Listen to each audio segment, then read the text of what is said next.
যদি আমরা সর্বশ্রেষ্ঠ মানুষ হিসেবে কোরআনের আলোকে যদি দেখি, কোরআনের দৃষ্টিভঙ্গিতে যদি দেখি, তাহলে পৃথিবীর সর্বশ্রেষ্ঠ মানুষ হচ্ছেন নবীরা। নবীরা যদি পৃথিবীর সর্বশ্রেষ্ঠ মানুষ হয়, তাহলে তাদের জীবনী যেভাবে আল্লাহ সুবহানাহু ওয়া তাআলা পবিত্র কোরআনে উল্লেখ করেছে, সেই জীবনীগুলো যদি আপনি বিশ্লেষণ করেন যে তাদের জীবনীগুলোর মধ্যে কী ধরনের কষ্ট, দুঃখ, প্রবলেম তারা ফেস করেছে। যেমন ইউসুফ আলাইহিস সালাতু ওয়াস সালামের জীবনী যদি আমরা ধরি, তিনি ভাইদের ষড়যন্ত্রের শিকার হয়ে কুয়াতে নিক্ষিপ্ত হয়েছেন এবং ছোট বয়সী পিতামাতার আদর এবং স্নেহ থেকে বিচ্ছিন্ন হয়ে মানুষের বাড়িতে কাজের লোক হিসেবে, কৃতদাস হিসেবে বিক্রি হয়ে গেছে। মানুষের বাড়িতে কাজ করতে করতে মিথ্যা অপবাদ মাথায় নিয়ে জেলে গেছে এবং 7 বছর জেল খেটেছেন। তাহলে এই প্রত্যেকটা পয়েন্ট যদি আমরা আমাদের সাথে মিলাই, দেখবেন একটাও আমাদের সাথে মিলবে না। যে আমরা ছোটোবেলায় বাপ মা থেকে বিচ্ছিন্ন হয়ে গেছি, আমাকে আমার ভাইয়েরা ষড়যন্ত্র করে হত্যা করতে চেয়েছিল, ঠিক আছে, তারপর আমি মানুষের বাড়িতে কৃতদাস হিসেবে বিক্রি হয়ে সেখানে মানুষের বাড়িতে কাজ করে খাই, তারপরে সেখান থেকে আমাকে মিথ্যা অপবাদ দিয়ে জেলে দিয়ে দেওয়া হলো, আমি 7 থেকে 10 বছর মিথ্যা অপবাদ মাথায় নিয়ে জেল খাটলাম। একটা পরিসংখ্যানেও আপনার লাইফের পরিসংখ্যানের সাথে ইউসুফ আলাইহিস সালাতু ওয়াস সালামের জীবনী আপনি মিলাতে পারবেন না। অথচ তিনি একজন নবী, তার বাবা নবী, তার দাদা নবী এবং তার পর দাদাও নবী। তার বাবা হচ্ছেন ইয়াকুব আলাইহিস সালাতু ওয়াস সালাম, তিনি নবী। তার দাদা হচ্ছেন ইসহাক আলাইহিস সালাতু ওয়াস সালাম, তিনি নবী। এবং তার পর দাদা হচ্ছেন ইব্রাহিম আলাইহিস সালাতু ওয়াস সালাম, তিনি নবী। এই জন্য রাসূল সাল্লাল্লাহু আলাইহি ওয়াসাল্লাম বলেছেন, কতই না সৌভাগ্যবান ইউসুফ আন নবী ইবনুন নবী ইবনুন নবী, যে নবীর ছেলে নবীর ছেলে নবীর ছেলে নবী, অনেক সৌভাগ্যবান। কিন্তু তার লাইফ হিস্ট্রি দেখে যে এত উঁচু মর্যাদা সম্পন্ন বংশে আল্লাহ সুবহানাহু ওয়া তাআলা কর্তৃক বাছাইকৃত নবী ইব্রাহিম আলাইহিস সালাতু ওয়াস সালামের বংশে এবং পরস্পর ধারাবাহিক সবাই নবী, তার সাথে কি হচ্ছে? তাহলে বাহ্যিক দৃষ্টিকোণ থেকে দেখলে তো এটা মনে হবে যে এটা পরাজয়, বাহ্যিক দৃষ্টিকোণ থেকে দেখলে তো মনে হবে অসহায়। কিন্তু এই প্রত্যেকটা সিচুয়েশনে যদি আপনি ইউসুফ আলাইহিস সালামের মেন্টালিটি চেক করেন, ওনার মধ্যে আপনি ন্যূনতম হতাশা, ন্যূনতম ফ্রাস্ট্রেশন, ন্যূনতম দুশ্চিন্তা খুঁজে পাবেন না। যে উনি 7টা বছর জেলে আছে, যেই মুহূর্তে ওনাকে জেল থেকে বের হয়ে যেতে বলা হচ্ছে, উনি জেল থেকে বের হবে না। তো উনি যদি খুব অস্থির থাকতো জেল থেকে বের হওয়ার জন্য, তাহলে যখনই আদেশ জারি হলো যে তোমাকে জেল থেকে বের হওয়ার অনুমতি দেওয়া হলো, দৌড় দিয়ে জেল থেকে বেরিয়ে যায়। উনি বলছেন, না আমি জেল থেকে বের হব না। কেন বের হবেন না? তো বলে, যতক্ষণ আমার নামে যারা মিথ্যা অপবাদ দিয়েছে তারা ক্লারিফিকেশন না দিবে যে তারা আমার নামে মিথ্যা অপবাদ দিয়েছিল, শহরের মানুষের সামনে প্রকাশ্যে না বলবে, ততক্ষণ আমি ইউসুফ, আমার আত্মমর্যাদার হানি হবে যে আমি স্বেচ্ছায় জেল থেকে বেরিয়ে যাব। অথচ 7 বছর থেকে উনি জেলে আছে। তাহলে ওনার পয়েন্ট অফ ভিউ থেকে জেলে থাকাটা কেমন, আর আমাদের পয়েন্ট অফ ভিউ থেকে জেলে থাকাটা কেমন? ঠিক ফিলিস্তিনের মানুষ যারা বর্তমান সিচুয়েশনে আছে, আমাদের দৃষ্টিকোণ থেকে তারা খুব কষ্টে, খুব দুঃখে আছে।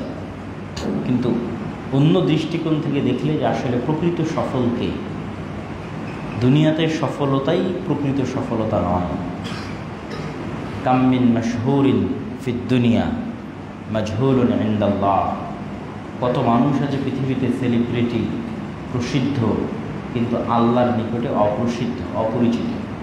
আল্লাহর দরবারে তার নামই উচ্চারিত হয় না।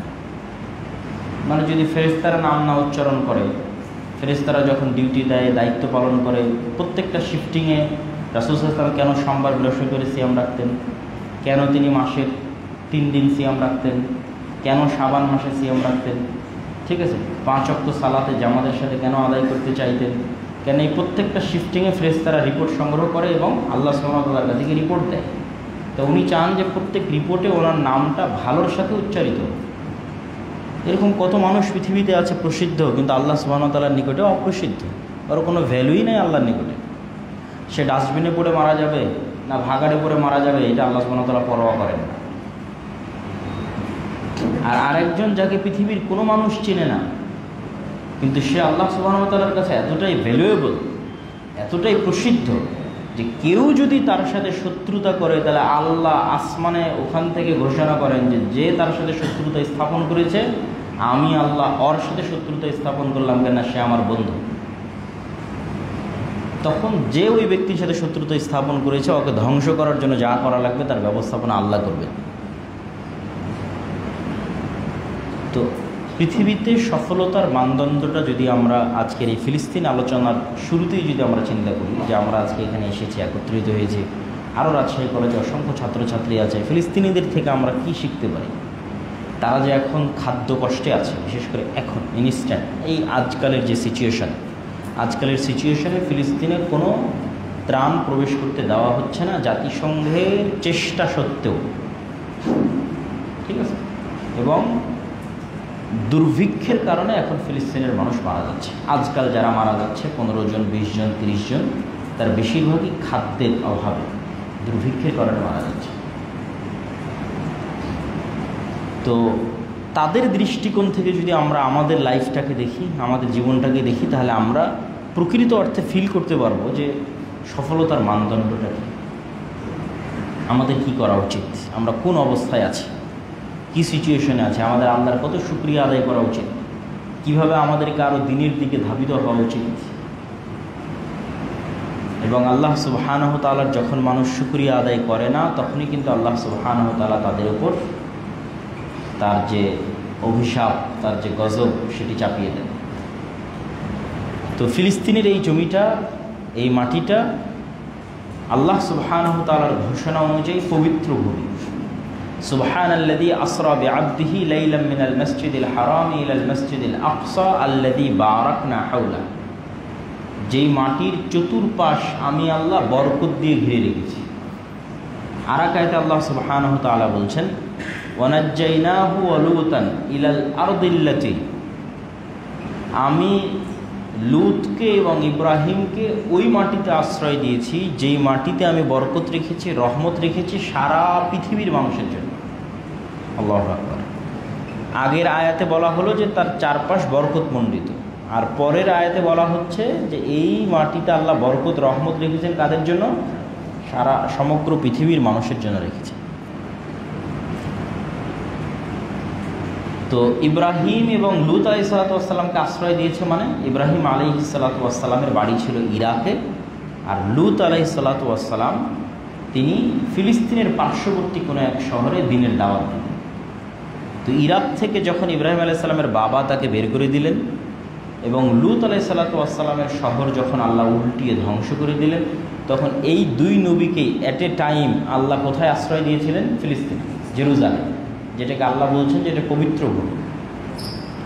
এবং ইব্রাহিম আলাইহিসসালাতু ওয়াসসালামের দুই স্ত্রীর দুই সন্তান, বড় স্ত্রী সারা, তার সন্তান ইসহাক, এবং ছোট স্ত্রী হাজেরা এবং তার সন্তান ইসমাইল, এই দুই স্ত্রীর দুই সন্তান থেকেই কিয়ামত পর্যন্ত নবীদের সিলসিলা আল্লাহ সীমাবদ্ধ করে দিয়েছে।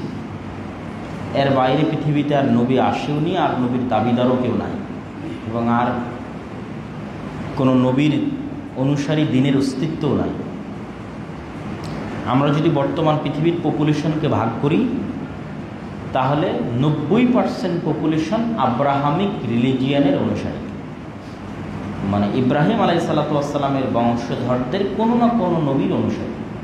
তার মধ্যে সবচেয়ে বেশি আসবে খ্রিস্টানেরা, তারা ইব্রাহিম আলাইহিসসালাতু ওয়াসসালামের সন্তান ইসহাকের পরবর্তী বংশধর ঈসা আলাইহিস সালামের অনুসারী। তারপরে আসবে মুসলমানেরা, যিনি ইব্রাহিম আলাইহিসসালাতু ওয়াসসালামের সন্তান ইসমাইল আলাইহিসসালাতু ওয়াসসালামের পরবর্তী বংশধর মুহাম্মদ সাল্লাল্লাহু আলাইহি ওয়াসাল্লামের অনুসারী। আর তারপরে অল্প সংখ্যক আসবে ইহুদিরা, যারা ইব্রাহিম আলাইহিসসালাতু ওয়াসসালামের সন্তান, ইসহাক আলাইহিসসালাতু ওয়াসসালামের পরবর্তী বংশধর মুসা আলাইহিসসালাতু ওয়াসসালামের অনুসারী। আর বাকি যে 10% রিলিজিয়ান, তাদের কোনো ধর্মের, কোনো নবীর বা কোনো কিছুর অস্তিত্ব এই আব্রাহামিক রিলিজিয়ানের যে ধর্মগ্রন্থগুলো আছে সেগুলো দ্বারা স্বীকৃত নয়। এবং আব্রাহামিক রিলিজিয়ানের যে ধর্মগ্রন্থগুলো আছে, ধর্মগ্রন্থগুলো একটা আর একটার সত্যায়নকারী, মিথ্যায়নকারী নয়। আল্লাহ কোরআনে বলছেন মুসাদ্দিকাল লিমা বাইনা ইয়াদাইয়া আও ইয়াদাইকুম, এই কোরআন তোমাদেরকে দিলাম, তোমরা এই কোরআনকে চেক করতে পারো তাওরাতের সাথে মিলিয়ে, ইনজিলের সাথে মিলিয়ে, ঠিক আল্লাহ যখন ইনজিল দিয়েছেন তখন ইনজিলের ক্ষেত্রেও বলেছেন তোমরা ইনজিলকে চেক করে নাও তাওরাতের সাথে মিলিয়ে, এই দুটোর মধ্যে তোমরা কোনো অমিল দেখবে না, দেখবে যে কমন জিনিস পাওয়া। তো আজ যদি 5000 বছর আমরা ধরি তাওরাতের বয়স, তো 5000 বছরের যত বিকৃতি আছে, পরিবর্তন সংযোজন বিয়োজন আছে, তারপরও অসংখ্য মূল কথায় তাওরাত, ইনজিল এবং কোরআন এক। যেমন দু একটা উদাহরণ দিই, যে আমাদের বর্তমান পৃথিবীতে একটা থিওরি, ডারউইনের মতবাদ, যে মানুষ বিবর্তনের মাধ্যমে বানর থেকে এসেছে। তাহলে মানুষ কোথায় থেকে এসেছে এই প্রশ্নের উত্তরে তাওরাত কি বলে, মানুষ কোথায় থেকে এসেছে এই প্রশ্নের উত্তরে ইনজিল কি বলে, বাইবেল কি বলে, মানুষ কোথায় থেকে এসেছে এই প্রশ্নের উত্তরে কোরআন কি বলে। এই 1000 বছরের বিকৃতির পরও 3টা ধর্মগ্রন্থ এখনও একমত যে মানুষ আদম এবং হাওয়া থেকে সৃষ্টি হয়েছে। এখনও আমরা পড়ে দেখতে পারি। ঠিক পৃথিবীতে ভয়ঙ্কর একটা বন্যা হয়েছিল নূহ আলাইহিসসালাতু ওয়াসসালামের সময়। পৃথিবীতে ভয়ঙ্কর একজন জালেম শাসক এসেছিল ফেরাউন, যে পানিতে ডুবে গেছিল। এরকম বড় বড় প্রত্যেকটা ঘটনায় ধর্মগ্রন্থগুলো কমন। তুর পাহাড় থেকে মুসা আলাইহিসসালাতু ওয়াসসালাম যে 10টা আদেশ কাষ্ঠফলকে লিখে নিয়ে এসেছিলেন, ওই 10টা আদেশ এখন তাওরাতে যেভাবে আছে সেম ওই 10টা আদেশ পবিত্র কোরআনে আছে। এরকম আরও অসংখ্য বিষয় তুলে ধরা যায়। নবীদের নাম আমরা বলছি ইব্রাহিম, তারা বলছে আব্রাহাম, আমরা বলছি ইসহাক, তারা বলছে আইজাক, আমরা বলছি ইয়াকুব, তারা বলছে জ্যাকুব, আমরা বলছি ইউসুফ, তারা বলছে জোসেফ, আমরা বলছি দাউদ, তারা বলছে ডেভিড। এই জন্যই দেখবেন বারবার মুহাম্মদ সাল্লাল্লাহু আলাইহি ওয়াসাল্লাম বলতেন যে আমি মিল্লাতে ইব্রাহিমের অনুসারী। কেন? এটাই হচ্ছে ফ্যাক্ট চেকার, কোন মানদণ্ডে মাপবা যে আমি সঠিক না তোমরা সঠিক। ইব্রাহিমের প্রকৃত অনুসারী যে সে সঠিক। তো এই জন্য মুহাম্মদ সাল্লাল্লাহু আলাইহি ওয়াসাল্লাম বারবার নিজেকে দাবি করতেন কি, তোমরা মিল্লাতে ইব্রাহিমের অনুসারী না, মিল্লাতে ইব্রাহিমের প্রকৃত অনুসারী আমি। তো এই জন্য বারবার কোরআনে দেখবেন বলা হয় ইব্রাহিম মুশরিক ছিল না, ইব্রাহিম ইহুদি ছিল না, ইব্রাহিম নাসারা ছিল না, ইব্রাহিম মুসলিম ছিল। মানে এটাই, তোমরা যদি বলো যে তোমরাও ইব্রাহিমের অনুসারী, তাহলে এই জিনিসগুলো চেক করো যে ইব্রাহিম কোথাও বলেছে যে আমি ইহুদি ছিলাম, আমি নাসারা ছিলাম। ইব্রাহিম কখনো শিরক করেছে কিনা? তোমরা তো আল্লাহর সন্তান দাবি করে শিরক করছো। তো রাসূল সাল্লাল্লাহু আলাইহি ওয়াসাল্লাম তাদের সাথে ফাইট দিতেন। তিনিও ইব্রাহিম আলাইহিসসালাতু ওয়াসসালামের উত্তরসূরি এবং তিনি প্রকৃত ইব্রাহিম আলাইহিসসালাতু ওয়াসসালামের অনুসারী। এই আলোচনা থেকে আমাদের জন্য শিক্ষণীয় কি? মাঝখানের এই আলোচনা, যদিও এই আলোচনা ফিলিস্তিনের সাথে কানেক্টেড হবে। আল্লাহ ইব্রাহিম আলাইহিস সালামের 2 সন্তানের একজনকে ফিলিস্তিনে রেখেছেন, আর একজনকে মসজিদ আকসার পাশে, আর একজনকে কাবার পাশে। এই দুইটা পৃথিবীর সবচেয়ে পুরাতন পবিত্রতম মসজিদ। এই 2 পুরাতন পবিত্রতম মসজিদ আবাদ করত ইব্রাহিম আলাইহিস সালামের 2 সন্তানের বংশধরেরা। এটা মূলত এই আলোচনার সামারি। কিন্তু এখান থেকে আমাদের আরেকটি শিক্ষণীয় আছে, সেটা যে জুলাই পরবর্তী বাংলাদেশে আমাদেরকে বুঝতে হবে যে বাঙালি জাতীয়তাবাদের সাথে মুসলিম জাতীয়তাবাদের দ্বন্দ্বটা কোথায়। আবারও, বাঙালি জাতীয়তাবাদের সাথে মুসলিম জাতীয়তাবাদের দ্বন্দ্বটা কোথায়? আমরা অবশ্যই ভাষাগতভাবে, নৃতাত্ত্বিকভাবে বাঙালি, কিন্তু আমরা ধর্মের দিক থেকে মুসলিম।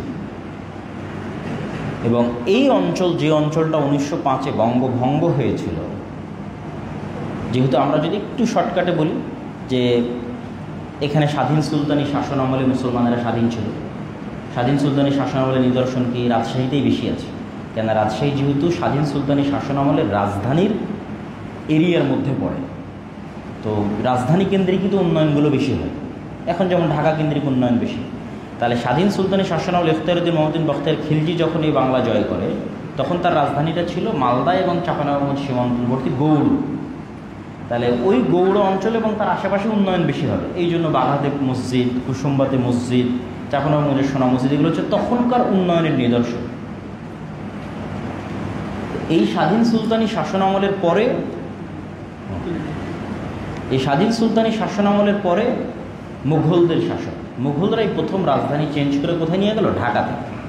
তাহলে ওই যে আহসান মঞ্জিল, লালবাগের কেল্লা, এগুলো হচ্ছে তাদের শাসন আমলের নিদর্শন, রাজধানীতে তাদের উন্নয়নের নিদর্শন। তারপরে যখন নবাব সিরাজউদ্দৌলারা আসলো, তারা রাজধানী নিয়ে গেল মুর্শিদাবাদে তাদের পতন হলো। এই মোটামুটি 3-4 বার রাজধানী চেঞ্জ হয়েছে। আর সবচেয়ে পুরাতন রাজধানী আমাদের এখানে তারপরে রাজধানী সোনারগাঁ, যারা হচ্ছে বারোভূঁইয়া, তারপরে রাজধানী মোগলদের হচ্ছে ঢাকা, তারপরে রাজধানী হচ্ছে নবাবদের মুর্শিদাবাদ। মানে এই বাংলার ইতিহাসটা যদি আমি বলি। তারপরে ব্রিটিশরা আসার কারণে সবচেয়ে ক্ষতিগ্রস্ত হলো মুসলমানেরা। কেননা তারা ছিল শাসক, তারা চিরস্থায়ী বন্দোবস্তের মাধ্যমে সব জমি জায়গা হিন্দুদের দিয়ে দিল জমিদারি। তখন মুসলমানদের হিন্দুদের বিরুদ্ধেও লড়াই করতে হতো, ব্রিটিশদের বিরুদ্ধে লড়াই করতে হতো। তিতুমিরের বিদ্রোহ শুধু ব্রিটিশদের বিরুদ্ধে ছিল না, হিন্দুদের বিরুদ্ধে ছিল, হিন্দু জমিদারদের বিরুদ্ধে ছিল। তো এই যে আমার রাজধানী কেন্দ্রিক আমরা মুসলমানেরা যে উন্নয়ন ভোগ করতাম, ব্রিটিশরা আসার পর তারা রাজধানী নিয়ে চলে গেল কলকাতায়। পুরো ভারতের রাজধানী হয়ে গেল কলকাতা, দিল্লি না। মুসলমানদের আমলে পুরো ভারতের রাজধানী ছিল দিল্লি, আর ব্রিটিশদের আমলে পুরো ভারতের রাজধানী ছিল কলকাতায়। তাহলে আমার ঢাকাও মাইনাস, আমরা এই পুরো বাংলা মাইনাস। তখন এই অঞ্চলের মুসলমানেরা কি হলো, সুবিধা বঞ্চিত হয়ে গেল, শিক্ষা দীক্ষা সভ্যতা সব কিছু থেকে মাইনাস। তখন তাদের শিক্ষা দীক্ষা ঢাকা কেন্দ্রিক আর একবার উন্নয়নের জন্য 1905-এর বঙ্গভঙ্গের দাবি মুসলমানদের পক্ষ থেকে। যে স্যার সালিমুল্লাহর কথা আমরা শুনি, যার দানে যার সহযোগিতায় ঢাকা বা এই বিশ্ববিদ্যালয়গুলো, ঢাকা মেডিকেল কলেজ, বুয়েট এগুলো প্রতিষ্ঠিত হয়েছে। পরে জমিদারদের যেহেতু সমস্যা, হিন্দুদের যেহেতু সমস্যা, যদি ঢাকা কেন্দ্রিক উন্নয়ন হয়, তারা এটা মানতে চাইল না। 1911-তে এটা রদ হয়ে গেল। তো মুসলমানেরা খুব মনক্ষুণ্ণ হলো, এই অঞ্চলের মুসলমানেরা। তখন তাদের জন্য স্যার সলিমুল্লাহর অনুরোধে ঢাকাতে বিশ্ববিদ্যালয়, বুয়েট মেডিকেল কলেজ এগুলো প্রতিষ্ঠিত হল।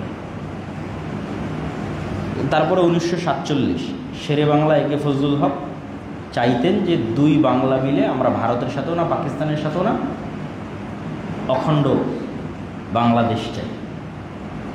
তা 1905-এ যেই হিন্দু জমিদাররা বলল দুই বাংলা এক রাখতে হবে, তারাই 1947 এসে শেরে বাংলার সাথ দিল না। তারা বলল না, আমরা হিন্দুরা আলাদা হয়ে ভারতের সাথে যুক্ত হবে। তাহলে বাঙালি জাতীয়তাবাদের যে থিওরি 1905-এ আবেগময় ভাষায় আমার সোনার বাংলা লেখা হলো, বন্দে মাতারাম লেখা হলো, এই বাংলাকে গ্লোরিফাই করা হলো, ঐক্যবদ্ধ বাংলাকে, বাঙালি জাতীয়তাবাদের থিওরি প্রতিষ্ঠিত হলো। সেই থিওরির দাবি অনুযায়ী তো 1947-এ দুই বাংলা একত্রিত হয়ে আলাদা দেশ হতে হবে। কিন্তু তারা ইউটার্ন নিয়ে কী করলো, না, আমাদের কাছে হিন্দুত্ববাদী যে জাতীয়তাবাদ সেটি আমাদের কাছে প্রাধান্যপ্রাপ্ত। ফলত বাঙালি জাতীয়তাবাদের লাস্ট ডেস্টিনেশন হয়ে গেল ভারতীয় জাতীয়তাবাদ। তখন এই অঞ্চলের মুসলমানদের মুসলমানিত্ব রক্ষার জন্য শেরে বাংলা বললেন, যদি দুই বাংলা এক না রাখা যায় তাহলে আমাদের পাকিস্তানের সাথে যাওয়াই ভালো, অন্তত আমরা আইডেন্টিটি ক্রাইসিসে ভুগব না। মুসলমানদের ভবিষ্যৎ প্রজন্ম মুসলমান হওয়ার কারণে আইডেন্টিটি ক্রাইসিসে ভুগবে না, যেটা ভারতের মুসলমানেরা মুসলমান হওয়ার কারণে আইডেন্টিটি ক্রাইসিসে ভুগতেছে। তাহলে এই আইডেন্টিটি ক্রাইসিসের মধ্যে আমরা পড়ব না। তারপরে 1947-এর পর 1971-এর পূর্ব মুহূর্তে 1960-এর দিকে নতুন করে আবার বাঙালি জাতীয়তাবাদ এই দেশে আমদানি করা হয়, কলকাতা কেন্দ্রিক বাঙালি জাতীয়তাবাদ, যেটার লাস্ট ডেস্টিনেশন হচ্ছে ভারতীয় জাতীয়তাবাদ। এবং মুসলমানদেরকে হীনম্মন্য ভাবানো হয় যে তুমি যদি কলকাতা কেন্দ্রিক হাজার বছরের বাঙালি সংস্কৃতির অনুষঙ্গ না হও তাহলে তুমি এলিট ক্লাসের অংশ হতে পারবে না। যেটা প্রথম আলো প্রতিষ্ঠা করেছে, ডেইলি স্টার প্রতিষ্ঠা করেছে, উদিচি থেকে শুরু করে, ছায়ানট থেকে শুরু করে, যেগুলো 1960-এর দশকে বাঙালি জাতীয়তাবাদ কেন্দ্রিক যে সাংস্কৃতিক প্রতিষ্ঠানগুলো, তারা এই ন্যারেটিভটা এই দেশে আমদানি করে কলকাতা থেকে, এবং মুসলমানদের ফিল করায় যে তুমি যদি পহেলা বৈশাখে ইলিশ পান্তা না খাও, পহেলা বৈশাখ উদযাপন না করো, বা বাঙালি জাতীয়তাবাদের আর যা কিছু আছে অনুষঙ্গ, যেটা বাঙালির হাজার বছরের কৃষ্টিকাজ, এটার মধ্যে যদি তুমি না আসো তাহলে তুমি সাম্প্রদায়িক জঙ্গি। তাহলে 90% মুসলমানের দেশে মুসলমান পরিচয় বহনকারী মানুষদেরকে কি করা হলো, মূল স্রোত থেকে মাইনাস করে দেওয়া হলো, আর একটা নতুন স্রোত তৈরি করা হলো বাঙালি জাতীয়তাবাদের প্রবৃত্তি। আমার এই আলোচনার সাথে ওইটার কানেক্টিং কি, ওইটার কানেকশান হচ্ছে যে আমরা ওই থিওরিটার ফাইট দিব কীভাবে। অনেকেই এভাবে ফাইট দিতে চায় যে না, আমরাও বাঙালি হিসেবে, বাংলা সাহিত্য হিসেবে, বাংলা চর্চা হিসেবে, সব দিক থেকে আমরাও মুসলমান হিসেবে তাদের চেয়ে বড় লেভেলে পৌঁছে যাব, দিয়ে আমরা কলকাতা কেন্দ্রিক যেটা আছে সেটাকে ফাইট দেব। এটা সম্ভব না। আপনাকে চিন্তা করতে হবে যে অত্র অঞ্চলের ভারত কেন্দ্রিক, হিন্দুত্ববাদ কেন্দ্রিক অথবা কলকাতা কেন্দ্রিক যে বাঙালি জাতীয়তাবাদ, এরা পৃথিবীর 1%ও না। আর মুসলমানদের যে সংস্কৃতি, এই সংস্কৃতিটা হচ্ছে গ্লোবাল সংস্কৃতি সাংস্কৃতিকভাবে। আমরা যদি কিছু ছোট ছোট পয়েন্ট ধরি সাংস্কৃতিক, যেমন একটা পয়েন্ট কি ধরেন গরুর গোস্ত খাওয়া, তাহলে যদি আপনি বাঙালি জাতীয়তাবাদের থিওরিতে আপনি যান, তাহলে আপনি যদি গরুর গোস্ত খান তাহলে আপনি সাম্প্রদায়িক। তাহলে আপনাকে এলিট হতে হলে গরুর গোস্ত খাওয়া বাদ দিতে হবে। কলকাতার কাছে এলিট হতে হলে ভারতের কাছে গরুর গোস্ত, তাহলে আপনি কি চিন্তা করবেন? আপনি কি চিন্তা করে এলিট হওয়ার জন্য গরুর গোস্ত খাওয়া বাদ দেবেন? না, আপনি চিন্তা করবেন আব্রাহামিক রিলিজিয়নের অনুসারে পৃথিবীর 90% মানুষ গরুর গোস্ত খায়, সুতরাং আমি গ্লোবাল নাগরিক, আমি তো ইউরোপের সাথে কানেক্টেড, আমেরিকার সাথে কানেক্টেড, এদের তো গণারই দরকার নাই, এদের তো পৃথিবীতে কোনো অস্তিত্ব নাই, কোনো অংশই নাই, কোনো ভূমিকাই নাই, তাহলে কেন আমি তাকে গণব?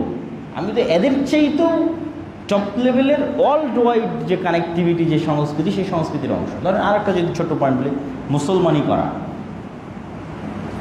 তা মুসলমানি করা হিন্দুদের সংস্কৃতি না, কিন্তু মুসলমানি করা গ্লোবাল সংস্কৃতি।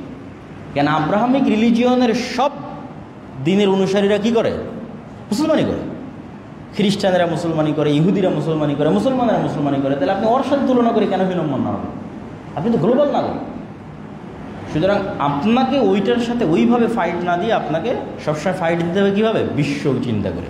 এবং বাংলাদেশেরও স্বাধীনতা অক্ষুণ্ণ থাকবে যদি বাংলাদেশ ভারত নির্ভর না হয়ে বিশ্ব নির্ভর হয়। বিশাল মুসলিম বিশ্ব, বিশাল ইউরোপ, বিশাল আমেরিকা। আল্লাহ সুবহানাহু ওয়া তাআলার কথা অনুযায়ী খ্রিস্টানেরা মুসলমানদের প্রতি বেশি সফট হবে হিন্দুদের চাইতে, ব্রাহ্মণদের চাইতে। আল্লাহর কোরআন আয়াতের যদি আমরা অনুবাদ করি, যে মুসলমানদের প্রতি সবচেয়ে অত্যাচার করবে, সবচেয়ে জুলুম করবে ইহুদিরা এবং হিন্দুরা, এবং সফট থাকবে মোটামুটি, এবং বেশি ইসলাম গ্রহণ করবে। কিয়ামতের পূর্ব মুহূর্তে যদি সব মানুষ মুসলমান হয়তো সবচেয়ে বেশি ইসলাম গ্রহণ করবে কারা? খ্রিস্টানরা। এবং অতীতেও সবচেয়ে বেশি ইসলাম গ্রহণ করেছে কারা? খ্রিস্টানরা। সুতরাং অন্য দিক থেকে নয়, ধর্মের অনুসারের দিক থেকে না, মিল্লাতে ইব্রাহিমের অনুসারী হিসেবে মুসলমানেরই শ্রেষ্ঠ। কিন্তু এই বাঙালি জাতীয়তাবাদকে ফাইট দেওয়ার জন্য আব্রাহামিক রিলিজিয়নের আর অন্য ধর্মের অনুসারীরা যারা পৃথিবীতে বসবাস করতেছে তাদের সাথে আপনি আপনার সংস্কৃতিটা মিলানোর চেষ্টা করবেন, যে আমি তো সাংস্কৃতিকভাবে তাদের সাথে কানেক্টেড, তাদের সাথে আমার গণারই দরকার নেই যে হিন্দু, এই কলকাতার হিন্দু দাদাবাবুদের কাছে আমাকে শ্রেষ্ঠ হতে হবে, আমাকে তার কাছে এলিট ক্লাসের হতে হবে। এই ন্যারেটিভটা যদি আমরা একটু জাতীয়ভাবে তৈরি করতে পারি, তাহলে প্রথম আলো বা ডেইলি স্টার যে ন্যারেটিভ আমাদের খাওয়ানোর চেষ্টা করে বা এলিট ক্লাস থেকে মুসলমানদেরকে মাইনাস করে, এবং সেকুলার না হলে, বাঙালি জাতীয়তাবাদে বিশ্বাসী না হলে মুসলমানদের এলিট ক্লাসে জায়গা নেয়, যে ডিমোরালাইজ করা হয়, সেই জায়গা থেকে এটা আমাদের শিক্ষা। তো আমরা আবার আমাদের আলোচনায় ফিরে যাই। তো এই ইব্রাহিম আলাইহিস সালাতু ওয়াস সালামের দুই সন্তানের এক সন্তান মসজিদ আকসা কেন্দ্রিক, আর এক সন্তান হচ্ছে কাবা কেন্দ্রিক। এই ইউসুফ আলাইহিস সালাতু ওয়াস সালামই যখন কুয়ায় নিক্ষিপ্ত হয়ে মিশরে বিক্রি হয়ে গেলেন, এখনও কিন্তু ফিলিস্তিনের সাথে মিশর কানেক্টেড। আপনি এখনও গাজায় কোনো ত্রাণ মিশর ছাড়া দিতে পারবেন না। তো এটা আগের থেকেই ভৌগোলিকভাবে যুক্ত একটা অঞ্চল হচ্ছে মিশর, ফিলিস্তিন। ওই যে ইব্রাহিম আলাইহিস সালাতু ওয়াস সালামের স্ত্রী সারাকে নিয়ে তিনি এক সফরে যাচ্ছিলেন, জালেম বাদশাহ তার স্ত্রীর সাথে মতলব নিয়ে সামনের দিকে এগিয়ে আসছিল, এই যে বুখারীর যে বর্ণনা, এটাও কিন্তু তারা ফিলিস্তিন থেকে, মানে জেরুজালেম থেকে খাদ্যের অন্বেষণে মিশর যাচ্ছিলেন। তো ফিলিস্তিনের সাথে মিশরের যোগাযোগ এবং সম্পর্কটা ঐতিহাসিকভাবে। তো ইউসুফ আলাইহিস সালাম মিশরে আসলেন, মিশরের তিনি মন্ত্রী হয়ে গেলেন। তারপরে তার বাবা, তার ভাইয়েরা সবাই মিশরে আসলো। তারপরে মিশরে যাদের সাথে অ্যালাই করে, যাদের সাথে জোট করে ইউসুফ আলাইহিস সালাম শাসন চালাতেন, তাদের পতন হলো, ফারাওদের উত্থান হলো। ফারাও বংশ, ফেরাউন, তাদের উত্থান হলো। সবাইকেই ফেরাউন বলা হয়, তাদের বংশের যত রাজা আছে, এটা তাদের উপাধি। ঠিক আছে, যেমন আমরা আমাদের যুগে ইউজ করতেছি প্রাইম মিনিস্টার, প্রেসিডেন্ট, এই যে উপাধিগুলো ইউজ করতেছি। কোথাও আমিরুল মুমিনিন উপাধি ইউজ হচ্ছে, কোথাও খাদিমুল হারামাইন শরীফাইন উপাধি ইউজ হচ্ছে। এই যে উপাধিগুলো তো সবার ক্ষেত্রে ব্যবহার হচ্ছে। ঠিক ফেরাউন একটা উপাধি। তখন ওই ফারাও বংশের অনুসারীরা আগের সরকারের জোটের সঙ্গীকে ছিল ইউসুফ আর তার বংশধর। যেমন গত 16 বছরের ফ্যাসিজম, তারা চিন্তা করেছে কি আগের সরকারের জোটের অংশ কারা ছিল। তো শুধু আগের সরকারের বিরুদ্ধে না, জোটের যারা অংশ ছিল তাদের সাথে শত্রুতা। তাহলে জোটের অংশ ছিল ইউসুফ আলাইহিস সালাম এবং তার ভাইয়েরা, এরাই হলো বানু ইসরাইল। তখন তাদের উপর জুলমের স্টিম রোলার শুরু হলো, এবং এই জুলমটা আরও বাড়লো কেন? তারা স্বপ্নের মধ্যে দেখল বহু পাদ্রী, বহু জ্যোতিষী, যে একটা আগুন জেরুজালেম থেকে উঠতেছে, সেই আগুনে পুরো মিশরের রাজ্য ভস্মীভূত হয়ে যাচ্ছে, ধ্বংস হয়ে যাচ্ছে। জ্যোতিষীরা ব্যাখ্যা দিল যে জেরুজালেম থেকে কারা আসছে, এরাই তো বানু ইসরায়েলেরই তো আসছে, ইব্রাহিম আলাইহিস সালামের বংশধর, ইসহাক, ইয়াকুব, ইউসুফ এবং তার 11 ভাইয়ের পরবর্তী সন্তান, এরাই তো জেরুজালেম থেকে আসছে। অতএব এদের থেকে এমন সন্তান জন্ম নিবে আপনার শাসন ক্ষমতা ধ্বংস করে দেবে। তখন 300 বছর লাগাতার এদের উপর জুলুম চললো, যে জুলুমের বর্ণনা আল্লাহ দিয়েছে, ছেলে সন্তানকে জবাই করবে, মেয়েদের বাঁচিয়ে রাখবে। তো 300 বছরের জুলমে এরা গোলাম হিসেবে, এদের নেচার গোলাম হয়ে গেল। যেমন আমরা মানসিকভাবে এখনও 190 বছরের যে ব্রিটিশ শাসন, সেটা ট্রমা বহন করি, ট্রমা মেন্টালি, জেনেটিক্যালি, এবং ট্রমাটাইজড হওয়ার কারণে আমাদের অজান্তেই আমাদের মধ্যে গোলামির স্বভাব কাজ করে। 70 বছর স্বাধীনতা ভোগ করার পরেও আমরা ওইটা থেকে বের হতে পারি। আর এই 70 বছরের স্বাধীনতাটা যেহেতু গণতন্ত্র কেন্দ্রিক ছিল, আর গণতন্ত্রও যেহেতু গোলামির যে নেচারগুলো টিকিয়ে রাখার সিস্টেমটা ধরে রাখে। গোলামির নেচারটা কি, যে এখানে ধরেন 10 জন মানুষ ক্ষুধার্ত আছে, তো 10 জন মানুষের মধ্যে আমি একটা রুটি নিক্ষেপ করে দিলাম, তো 10টা মানুষ রুটিনে কাড়াকাড়ি করবে না? তাহলে এই যে রুটিনে কাড়াকাড়ি করতেছে একটা আত্মমর্যাদা সম্পন্ন মানুষ, কিন্তু স্বাধীন মানুষ, কিন্তু যার কাছে খাবারের কষ্ট নাই, সে কিন্তু রুটিনে কাড়াকাড়ি করবে না। তাহলে তো গোলামের নেচার। তাহলে এই নেচারটা কীভাবে কন্টিনিউ করা যায় স্বাধীন হইলেও? সেটার সিস্টেমই ডেমোক্রেসি। ডেমোক্রেসি থাকলেই এরা একজন আরেকজনের নিন্দা করবে, অপবাদ দিবে, হিংসা করবে, মারামারি করবে, ক্ষমতা নিয়ে মারামারি করবে, টাকা দুটো দখল করার জন্য দুটো বেশি ইনকাম করার মারামারি করবে। এরা নিজের অজান্তে গোলামের সংস্কৃতি লালন করবে, যে গোলামের সংস্কৃতি আমরা এদের 190 বছর যাবৎ শিখিয়েছি, যে একটা টাকার জন্য তোদের মারামারি করতে হবে, মিথ্যা বলতে হবে, ধোঁকা দিতে হবে, নাহলে ইনকাম। এটাই তো গোলামের মধ্যে বিল্ড আপ হয়। 190 বছরে আমাদের মধ্যে বিল্ড আপ হয়েছে যে আমরা মিথ্যা না বললে, ধোঁকা না দিলে, দুটো টাকার জন্য মারামারি না করলে, ক্ষমতার জন্য মারামারি না করলে আমরা পাবো না। তো ঠিক এই সেম জিনিস বানু ইসরায়েলের মধ্যে বিল্ড আপ করেছিল। 300 বছর তারা ফেরাউনের গোলাম ছিল। এই জন্য আল্লাহ সুবহানাহু ওয়া তাআলা দেখলেন যে মুসা আলাইহিস সালামকে যদি আল্লাহ বানু ইসরায়েলদের সাথে মানুষ করে, তো নেচার তো খারাপ হয়ে যাবে, গোলামানা নেচার হয়ে যাবে। তখন মুসা আলাইহিস সালামকে আল্লাহ নিয়ে চলে গেলেন একদম রাজার বাড়িতে, যেখানে তিনি প্রিন্স হিসেবে মানুষ হবে। কেন? একটা মানুষের যে স্বভাবজাত বৈশিষ্ট্য সেটা যেন অক্ষত থাকে, একটা মানুষের যে স্বাধীন চেতা আত্মমর্যাদা সম্পূর্ণ যে বৈশিষ্ট্য, সেটা যেন মুসা আলাইহিস সালামের চরিত্রের মধ্যে অক্ষত থাকে। মুসা আলাইহিস সালামকে তো আর ফেরাউন খাবারের জন্য, সে তো তার নিজের সন্তান হিসেবে তাকে লালন করতেছে, তার স্ত্রীর চরম এবং পরম ভালোবাসা কারণে, এবং তার ভালোবাসার কারণে একটা সন্তানকে যেভাবে আদর দিয়ে লালন পালন করে, সেভাবে লালন পালন করতেছে। আর এট এ টাইম বানু ইসরায়েলরা গোলাম হিসেবে, মাজলুম হিসেবে আছে। এই জন্যই মুসা আলাইহিস সালামের সামনে যখন উনি বড় হলেন, 40 বছর বয়স যখন ওনার হলো, উনি দেখছেন যে এক বানু ইসরায়েলের উপর এক ফেরাউনের লোক জুলুম করতেছে। তো জুলুম করা দেখে উনি এক থাপ্পড় দিয়েছে। আপনি চিন্তা করেন তো, ওই টোটাল বানু ইসরায়েলের তখন যা সংখ্যা, ওদের কোনো একজন এই থাপ্পড় দেওয়ার সাহস করবে? কোনো একজন করবে না। কেন করবে না? কেন? 200 বছর যাবত সে গোলাম আছে, এই সেন্সই তার কাজ করবে না। কিন্তু মুসা আলাইহিস সালামের এই সেন্স কাজ করতেছে কেন? উনি তো স্বাধীন, উনি তো স্বাধীন হিসেবে, উনি তো জুলম বাধা দিতে হবে। তো আমরা এখন পর্যন্ত মুসলমানেরা মুক্তি পাচ্ছি না কেন? ওই যে পুরো মুসলিম বিশ্বের যেখানেই যাবেন, সেখানে মুসলমানেরা কলোনিয়াল যে ঔপনিবেশিক যে গোলামির যুগটা ছিল, সেটা ট্রমা বহন করতেছে জেনেটিক্যালি। এবং যেখানে জুলম যত বেশি ছিল, সেখানে ট্রমা তত ভয়ঙ্কর। আপনি আফ্রিকান মুসলমানদের কাছে যান, দেখবেন যে আফ্রিকান মুসলমানদের অনেকেই নিয়ম শৃঙ্খলা লঙ্ঘন করার দিক থেকে, মিথ্যা ধোঁকা বলার দিক থেকে, চুরি ডাকাতির দিক থেকে এই সাবকন্টিনেন্টের মুসলমানদের চাইতে এগিয়ে। কেন? ও আরও বেশি গোলামের জীবনযাপন করেছে। লিবিয়ার ইতালি, স্পেন এবং ফ্রান্স, এদের যে উপনিবেশ ব্রিটিশদের চাইতে শতগুণ ভয়ঙ্কর। ব্রিটিশেরা তো কিছুটা সভ্য ছিল। ফ্রান্সের যে গোলামি, আল্লাহু আকবার, ফ্রান্সের যে জুলম আফ্রিকান মুসলমানদের উপর, এটা ভাষায় প্রকাশ করা যাবে না। এখন পর্যন্ত ওরা আফ্রিকান মুসলমানদের স্বাধীনতা দেয়নি। বলে তোমার যে খনিজ দ্রব্য উৎপাদিত হবে সেটা আমার, তোমার ব্যাংকের টাকা আমার কেন্দ্রীয় ব্যাংকে থাকবে, তুমি কোনো স্বাধীন পররাষ্ট্রনীতি অবলম্বন করতে পারবে না, তুমি আমার অস্ত্র কিনলে আমার কাছ থেকে কিনতে হবে। ঠিক যেটা ভারত বাংলাদেশের সাথে শুরু করেছে, যে অস্ত্র কিনলে আমার থেকে নিতে হবে, যাতে আমার বিরুদ্ধে যুদ্ধ করার সময় তোমার ওই অস্ত্র কাজ না করে। তো সে একই সিস্টেম ফ্রান্স এখন অব্যাহত, এখনকার কথা বলছে। এখনকারও যদি আপনারা হিস্ট্রি পড়েন, এখন একজন শাসক রাশিয়ার সহযোগিতায় ইউরোপের বিরুদ্ধে, কী যেন নামটা আমি ভুলে গেলাম, আফ্রিকার কী নাম, হ্যাঁ ইব্রাহিম সম্ভবত, সে এই ফার্স্ট প্রোটেস্ট করে দেয়। সেও টিকে থাকতে পারবে কিনা আমি জানি, কিন্তু আফ্রিকার মুসলমানদের নেচার যদি আপনি ইউরোপে যান, কেননা যেই ইউরোপিয়ান কান্ট্রির যেখানে কলোনি বেশি ছিল ওরা আবার ওখানে বেশি থাকে। এই জন্য দেখবেন ব্রিটেনে গেলে দেখবেন বাংলাদেশ, ইন্ডিয়া, পাকিস্তানিরা বেশি। আবার ইতালি বা স্পেন বা ফ্রান্সে গেলে দেখবেন আফ্রিকার মুসলমানেরা বেশি, কেন ওরা ওদের কলোনি ছিল, ওদের গোলামি করতে করতে ওরা ওখানে আসছে 200-300 বছর থেকে। তো এটার সারমর্মটা কি?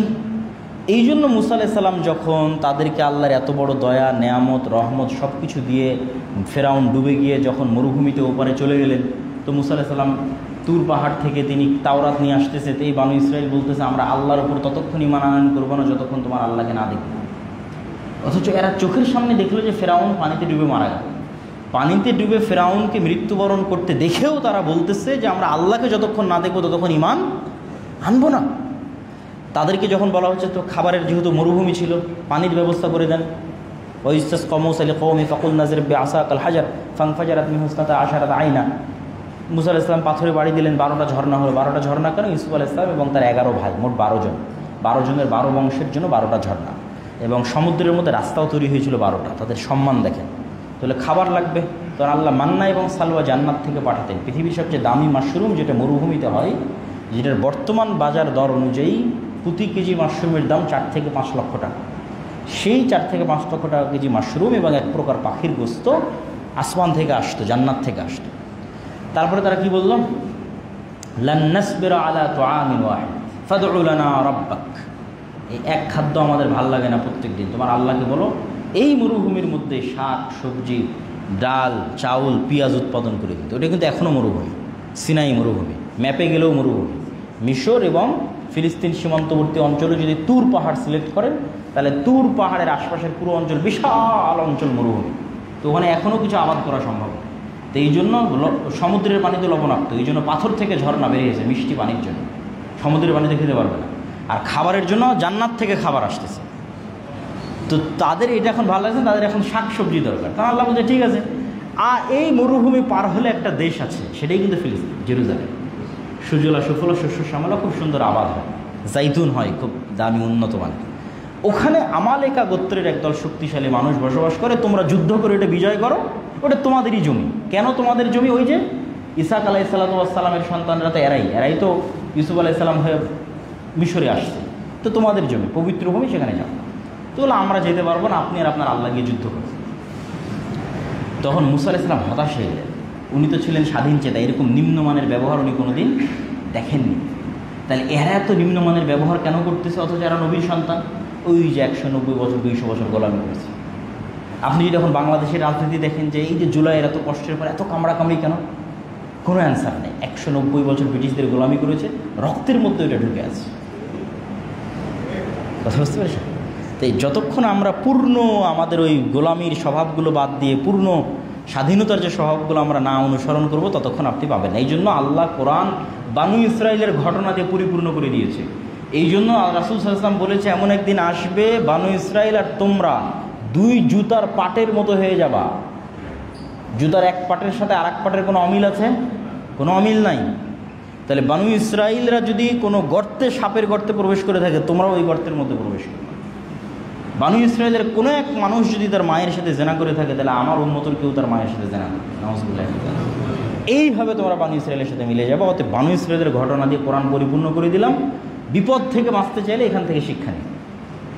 এই জন্য আমি আমার বক্তব্যে বলেছি যে এই যুগের মুসলমানেরা আজকের বানু ইসরাইল। আর একটা ছোট্ট উদাহরণ দিই। সেই দিন কোথায় নিউজ দেখলাম যে জর্ডানের যারা দায়িত্বশীল তারা গাজায় ত্রাণ পাঠানোর জন্য কত বেশি পরিমাণে চাঁদা নিচ্ছে, কোথায় যেন নিউজ দেখলাম। তো এটা তো নিউজে এসেছে, আর আমরা যেহেতু ফিল্ডে ত্রাণ বিতরণ করতেছি, আমরা তো আরও ভালো জানি।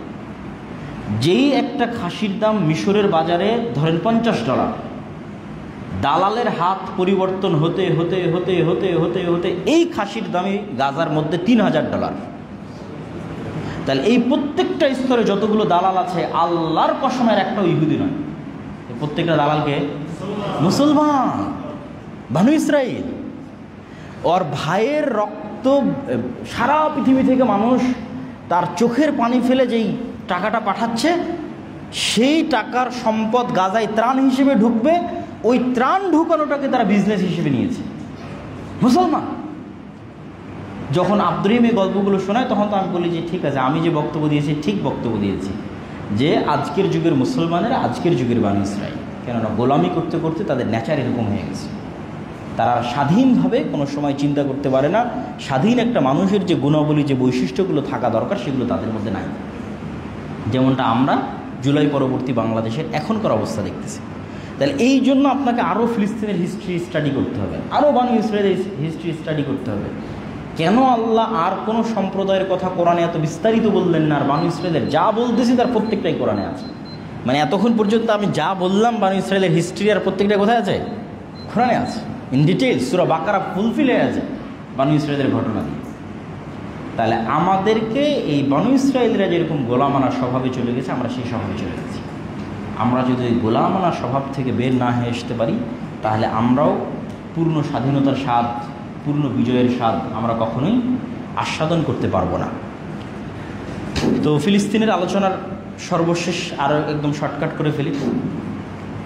মুসা আলাইহিস সালাম হতাশায় তিনি মারা গেলেন। হতাশায় তার মারা যাননি, মানে তিনি হতাশাগ্রস্ত অবস্থায় যে আমি এই উম্মত থেকে আমি মুক্তি চাই, এদের থেকে আমার আর কোনো দায়িত্ব পালন করতে চাই না, বিদায় নিতে চাই। আর তিনি বলে গেলেন যে যেহেতু তোমরা বিজয় করবে না, আমাকে জেরুজালেমের কাছে নিকটস্থ কোনো জায়গায় আমাকে মাটি দিয়ে দিও। মুসা আলাইহিস সালামের সফর সঙ্গী ছিল ওই যে খিজির আলাইহিস সালামের সময় দেখা করতে গিয়ে লেগেছিল, ওর নাম হচ্ছে ইউশা বিন নূন। মুসা আলাইহিস সালামের মৃত্যুর পর সে নবী হলো। সে তাদেরকে বললো যে তোমরা যে 40 বছরে শাস্তি ভোগ করলা, মরুভূমির মধ্যে পাগলের মতো ঘুরতে থাকলা, এইটা আল্লাহ তোমাদের ক্ষমা করে দিয়েছে, তোমরা আল্লাহর ক্ষমা হিসেবে চলো আমরা যুদ্ধ করি। আল্লাহর আদেশ ছিল জিহাদ করা।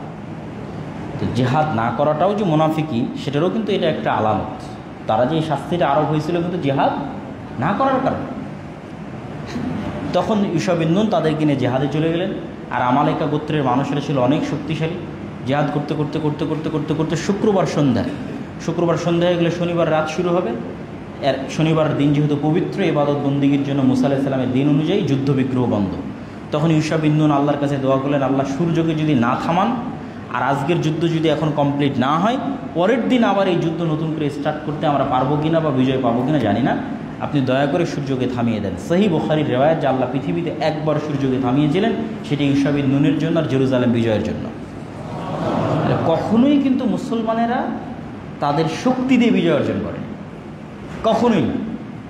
আল্লাহর উপর আস্থা এবং ভরসা এবং আল্লাহর সহযোগিতা। এরপরে যখন আবার তাদেরকে ওই বাদশাহ জালুত, যাকে কোরআনে বলা হয়েছে, জালুতকে ইংরেজিতে সার্চ দিলে লেখা আসে জুলিয়েট। রোমান এম্পায়ারে জুলিয়েট নামে কোনো বাদশাহ ছিল। সে যখন আবার জেরুজালেমদেরকে এখান থেকে বের করে, এই বানু ইসরায়েলদের এখান থেকে বের করে দিল, তারা তখন আবার তাদের নবী শামুয়েলের কাছে বললো যে আমরা আবার ফিরে যেতে চাই, কী করা যায়? বলে আল্লাহ তোমাদের মধ্যে একজন বাদশাহ বানিয়ে পাঠিয়ে দিবে, তার নাম তলুতকে বাদশাহ করার পর তারা বললো এর তো বংশমর্যাদা নেই, কিছু না, একদম আমরা বাদশাহ হিসেবে মানবো না।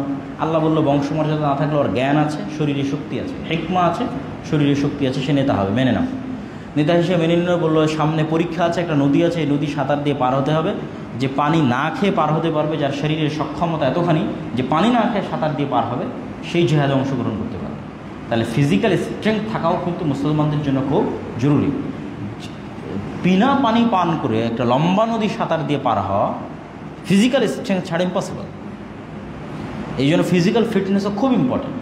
তো 313 জন ওই দিন নদী পার হতে পেরেছিল, তার মধ্যে একজন দাউদ আলাইহিস সালাম নিজে তখন জালুতকে হত্যা করলেন। তারপরে আল্লাহ তালুতের পরে এবং শামুয়েলের পরে দাউদকে নবী এবং বাদশাহ বানিয়ে দিলেন। দাউদের পর তার ছেলে সুলাইমান বাদশাহ হল। তারা তখন তাদের পুরো রাজ্যের হেডকোয়ার্টার বানানো হচ্ছে জেরুজালেমকে। এখন যে মসজিদে আকসা, সেটা জিনদের দ্বারা তখন সুলাইমান আলাইহিস সালাম তৈরি করেছিলেন। তারপরে হিস্ট্রি রিপিটেড, সামনে আগাইতে থাকলো। তারপরে ঈসা আলাইহিস সালাম, জাকারিয়া আলাইহিস সালাম, ইয়াহইয়া আলাইহিস সালাম, মারিয়াম আলাইহিস সালাম, তারাও এই মাটিতেই জন্ম, এখানেই জন্ম, এই মসজিদেই জন্ম। এবং মারিয়াম আলাইহিস সালামের যে মসজিদের খেদমত করতেন, যেই মসজিদে তার খালু জাকারিয়া আলাইহিস সালাম ইমামতি করতেন, সেগুলো সব হচ্ছে এই মসজিদে আকসার মসজিদ। তারপরে আসলে আমাদের নবী মুহাম্মদ সাল্লাল্লাহু আলাইহি ওয়াসাল্লাম কয়েকভাবে মসজিদে আকসার সাথে কানেক্ট করেছেন। এক নম্বর হচ্ছে কেবলা। প্রথম থেকেই কেবলা জেরুজালেম ছিল, মসজিদে আকসা ছিল। তো যখন মুহাম্মদ সাল্লাল্লাহু আলাইহি ওয়াসাল্লাম মক্কায় থাকতেন, তখন তিনি কাবা ঘরের এমন জায়গায় দাঁড়াতেন যাতে কাবা ঘরও সামনে হয়, মসজিদে আকসাও সামনে হয়। এই জন্য তখন ওনার কোনো ঝামেলা ছিল না। কিন্তু যখন মক্কা থেকে হিজরত করে মদিনায় গেলেন, তখন উনি একটা গেল এই দিকে, একটা এই দিকে, মদিনাটা এই সাইডে। তাহলে মদিনার থেকে হয় আপনাকে মসজিদে আকসা মুখে দাঁড়াতে হবে, না হলে কাবা মুখে দাঁড়াতে হবে। তো যেহেতু কেবলা মসজিদে আকসা, তো মসজিদে আকসা মুখে দাঁড়ালেন। কিন্তু কষ্ট লাগলো কি, যেহেতু ওনার শৈশব, কৈশোর, যৌবন, বংশ সব কিছু কিসের শ্রেষ্ঠত্ব দেখে বড় হয়েছেন উনি? কাবার শ্রেষ্ঠত্ব দেখে বড় হয়েছে। ওনার বাপ, দাদা, চাচা, অল এভরিথিং, ওনার পুরো লাইফ উনি কোথায় বড় হয়েছেন? কাবার আশেপাশে বড় হয়েছে। এইটা ওনার কাছে খুব কষ্ট লাগলো। কদ নারা তাকাল্লুবা ওয়াজহিকা ইলাস সামা, তখন আল্লাহ বলল যে ঠিক আছে, তোমার কেবলা আমি পরিবর্তন করে কাবার দিকে করে দিলাম। তাহলে এই কেবলা মসজিদে আকসার দিকে রাখার কারণে মদিনার খ্রিস্টানরা পর্যন্ত আশ্চর্য হয়ে যেত, মদিনার ইহুদিরা পর্যন্ত আশ্চর্য হয়ে যেত যে এই আরব ভূমিতে কোনো নবী আসেনি। মানে ওই জাজিরাতুল আরবের ওই অংশটুকু, মক্কা মদিনায় অতীতে কোনোদিন কোনো নবী আসেনি, কোনো ধর্মগ্রন্থ আসেনি। তাহলে মুহাম্মদ ইসলাম জানলো কেমনে যে মসজিদে আকসার দিকে মুখ করে সালাত আদায় করতে হবে? আর একটা বিষয় কানেক্ট করলেন কী করে, সেটা হচ্ছে ওই যে মেরাজের রাতে, সুবহানাল্লাযী আসরা বিআবদিহি, ওখানে মেরাজের রাতে সেখানে সকল নবীর ইমামতিতে সালাত আদায় করালেন। আর 3 নম্বরে হচ্ছে ওমর ইবনুল খাত্তাব রাদিয়াল্লাহু তাআলা জেরুজালেম বিজয় করলেন। এবং জেরুজালেম বিজয় তিনি বলেছেন যে আজকে যে জেরুজালেম বিজয় হচ্ছে, এটা শক্তির কারণে না, কোনোবারই শক্তির কারণে জেরুজালেম বিজয় করে না। সালাহুদ্দিন আইয়ুবী শক্তির কারণে জেরুজালেম বিজয় করে। প্রত্যেকটা বিজয় এসেছে আল্লাহর উপর ভরসা, আল্লাহর উপর আস্থা এবং আল্লাহর উপর ঈমান, স্বাধীন চেতা মনোভাব, গোলামানা স্বভাব থেকে বেরিয়ে আসা, কোরআন কেন্দ্রিক জীবনযাপন করা। আর ইসলাম ধর্মের শ্রেষ্ঠত্ব এবং মুহাম্মদ সাল্লাল্লাহু আলাইহি ওয়াসাল্লামের নবুয়তের শ্রেষ্ঠত্ব ফুলফিল হয় যখন এট এ টাইম মসজিদে আকসা এবং কাবা, আব্রাহামিক রিলিজিয়ানের 2টা স্মৃতি, আর তো কোনো স্মৃতিই নাই। ধরেন মসজিদে আকসা যখন আমার কাছে, তখন খ্রিস্টান আর ইহুদিদের কাছে কী আছে? কিছুই নাই, জিরো। তাহলে আব্রাহামিক রিলিজিয়ানের 2টা স্মৃতি আমার কাছে। তাহলে মিল্লাতে ইব্রাহিমের দাবিদার হওয়ার যে আমার দাবি এবং বাস্তবে আমার যে প্রভাব, 2টা তখন সমানে সমান হয়ে যায়। তখনই ওই আয়াতটা তখন প্রস্ফুটিত হয়ে ওঠে যে হুয়াল্লাযী আরসালা রাসূলাহু বিল হুদা ওয়া দীনিল হক লিইয়ুযহিরাহু আলাদ দীনি কুল্লি। এই জন্য মসজিদে আকসা আমাদের লাগবেই। জেরুজালেম এবং ফিলিস্তিন আমাদের বিজয় হতেই হবে এবং হবেও। এই জন্য আমি বলি যে যেহেতু রাসূল সাল্লাল্লাহু আলাইহি ওয়াসাল্লাম বলেছে যে প্রত্যেকটা গাছ এবং পাথর বলবে যে এখানে ওই জায়নিস্টরা লুকিয়ে আছে, এদের হত্যা করো, তো গাছ আর পাথর কেন বলবে? মানে তাদের জুলমের মাত্রা এত বেশি হবে যে আল্লাহর প্রকৃতি তাদের বিরুদ্ধে কথা বলতে বাধ্য হবে। আল্লাহ, মানুষ তো তাদের বিরুদ্ধে কথা বলবেই। এই যে এখন ক্ষুধার্ত অবস্থায় গাজার মানুষদেরকে রেখেছে, এই যে করুণ দৃশ্য, তাদের জুলমের মাত্রা এত বেশি হবে যে প্রকৃতি তাদের বিরুদ্ধে কথা বলবে, এবং সেই দিন তাদের বাঁচার কোনো রাস্তা থাকবে না। এবং অবশ্যই জেরুজালেম এবং মসজিদে আকসা মুসলমানদের আসবে, তো মুসলমানদের আসবে কী হবে? বানু ইসরাইলের স্বভাবে আসবে না, গোলামানা স্বভাবে আসবে না। ওই যে শক্তি বলে, ক্ষমতা বলে যে অমুক লাগবে তমুক লাগবে। আজ মুসলিম বিশ্বের যা শক্তি ক্ষমতা আছে, ওমর ইবনুল খাত্তাবের তা ছিল না। ওমর ইবনুল খাত্তাবের সাথে যদি আপনি রোমান এবং পারস্য এম্পায়ারের তুলনা করেন, আর আজকের মুসলমানদের ক্ষমতা এই পাকিস্তানে, ইরানে, এই সৌদির সাথে যদি আজকের আমেরিকা এবং ইউরোপের তুলনা করেন, তাহলে আজকের মুসলমানদের কাছে ক্ষমতা বেশি আছে, টাকা বেশি আছে। ওমর ইবনুল খাত্তাবের কাছে ছিল না, সালাউদ্দিন আইয়ুবীর কাছে ছিল। তাহলে শক্তি ক্ষমতা কোনো ব্যাপার নয়। আজকে মুসলমানদের নাই কি? সব বানু ইসরাইলের স্বভাবের মধ্যে আছে। সবাই নিজের ভাইয়ের রক্ত বিক্রি করে খেয়ে নিচ্ছে। ঠিক আছে, এই গোলামানা স্বভাব থেকে যদি আমরা বেরিয়ে আসতে পারি, আমাদের পরবর্তী বংশধররা বেরিয়ে আসে, ইনশাআল্লাহ আমরা নাজাত পাবো। আল্লাহ আমাদের তৌফিক দান করুক। আল্লাহুম্মা আমিন। ওয়া আখিরু দাওয়ানা আনিল হামদুলিল্লাহি রাব্বিল আলামিন। এই যে ফিলিস্তিনের যে আলোচনা করলাম, এটা আমারই লেখা বই, পরিপূর্ণ এখানে আছে। আর মাসিক আল ইতিসাম যদি এখানে প্রতি মাসে তোমাদের নিয়ে আসা সম্ভব হয়, আমি নিজে সম্পাদকীয় লিখি। যেমন এই মাসে আছে নারী সংস্কার নিয়ে সম্পাদকীয় আছে, সমসাময়িক সব বিষয়ে সম্পাদকীয় এবং লেখনী থাকে। এই পত্রিকাটা বাইরেও পাওয়া যেতে পারে। এই বইটা তোমরা এখানে নিয়মিত আনার যদি চেষ্টা করা যায় ভালো হয়। সুবহানাকা আল্লাহুম্মা ওয়া বিহামদিকা আশহাদু আল্লা ইলাহা ইল্লা আনতা আস্তাগফিরুকা ওয়া আতুবু ইলাইক। আসসালামু আলাইকুম ওয়া রাহমাতুল্লাহি ওয়া বারাকাতুহু। ভাই, আমাদের এটা প্রথম সেমিনার, আমাদের এখানে কোনো কমিউনিটি নাই, আমরা শুরু করতেছি, চেষ্টা করতেছি। বারাকাল্লাহ।